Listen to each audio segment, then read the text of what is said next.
नमस्कार दोस्तों, जय श्री कृष्णा। कार्तिक महात्म्य 33वां अध्याय।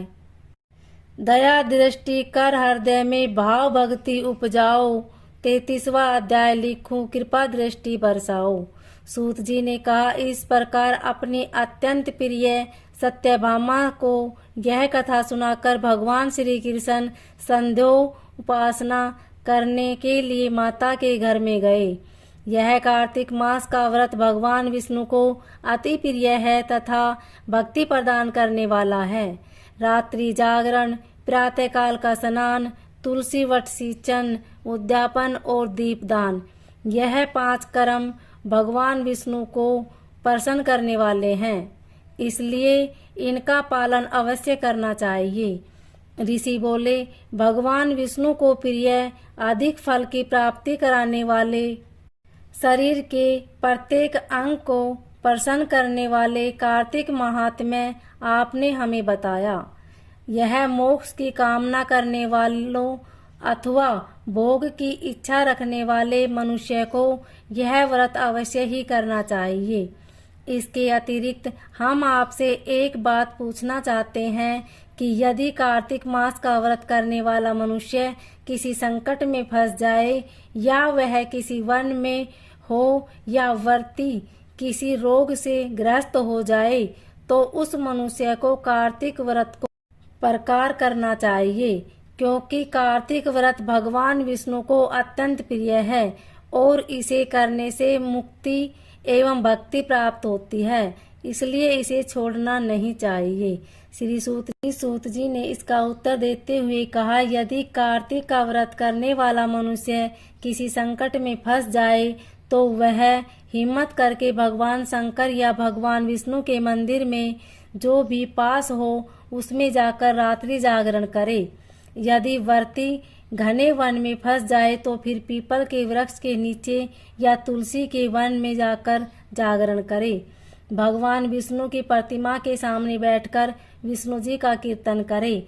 ऐसा करने से सहस्त्रों गायों के दान के समान फल की प्राप्ति होती है। जो मनुष्य विष्णु जी के कीर्तन में बाजा बजाता है उसे वाजपेय यज्ञ के समान फल की प्राप्ति होती है, और हरि कीर्तन में नृत्य करने वाले मनुष्य को सभी तीर्थों में स्नान करने का फल प्राप्त होता है।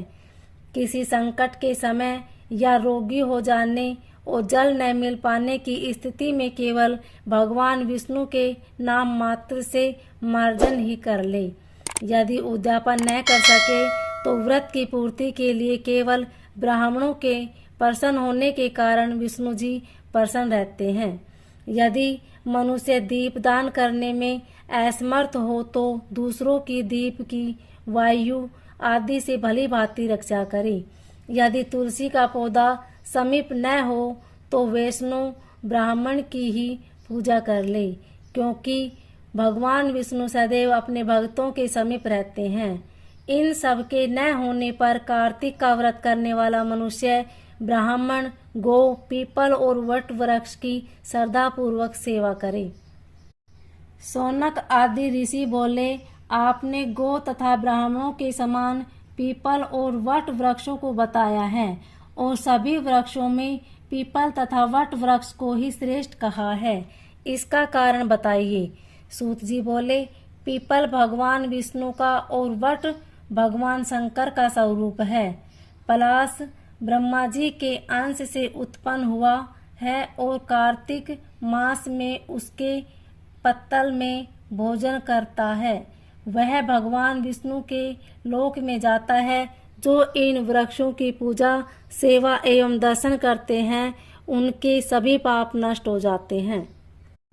ऋषियों ने पूछा, हे प्रभु, हम लोगों के मन ब्रह्मा, विष्णु और शंकर वृक्ष स्वरूप क्यों हुए? कृपया आप हमारी इस शंका का निवारण कीजिए। सूत जी बोले, प्राचीन काल में भगवान शिव तथा माता पार्वती विहार कर रहे थे। उस समय उनके विहार में विघ्न उपस्थित करने के उद्देश्य से अग्निदेव ब्राह्मण का रूप धारण करके वहां पहुंचे। विहार के आनंद से वशीभूत हो जाने के कारण कुपित होकर माता पार्वती ने सभी देवताओं को श्राप दे दिया। माता पार्वती ने कहा, हे देवताओं, विषय सुख से कीट पतंगे तक अनभिंग भिन्न नहीं है। आप लोगों ने देवता होकर भी उसमें विघ्न उपस्थित किया है, इसलिए आप सभी वृक्ष बन। सूत जी बोले, इस प्रकार कुपित पार्वती जी के श्राप के कारण समस्त देवता वट वृक्ष बन गए। यही कारण है कि भगवान विष्णु पीपल और शिव जी वट वृक्ष हो गए। इसलिए भगवान विष्णु का शनिदेव के साथ योग होने के कारण केवल शनिवार को ही पीपल को छूना चाहिए, अन्य किसी भी दिन नहीं छूना चाहिए। बोलिए श्री हरि विष्णु भगवान की जय।